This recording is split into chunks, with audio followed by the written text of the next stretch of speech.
Okay. What's up? Well, I really want to do Lent right this year, you know? Yeah, okay. Sit down. Let's get started. No. No sitting or reclining for me this year.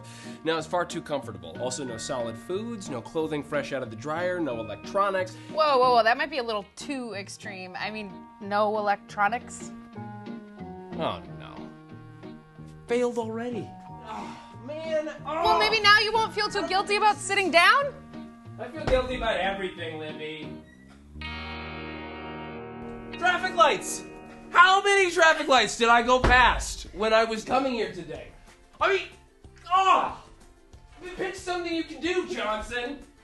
I mean, here I am thinking, here's a really good idea. Just, do something really achievable, manageable, but really good and really holy. There's a camera here. It's not even real, but it's there. It's an electronic. There's lights. I mean, look at this. You got lights. I mean, there's lights everywhere. I shouldn't be playing with these. The air conditioning. Oh my gosh. You know what, now that I think about it, I took my car to get here, there's that radio inside there.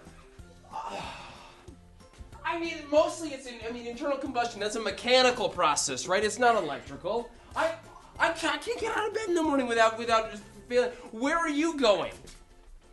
What's your Lenten resolution? What? Listen, guys, it's not gonna work for me during Lent here, okay? We're gonna have to scrap it all. I'll see you in 40 days. We'll finish this episode. How do you get out of here?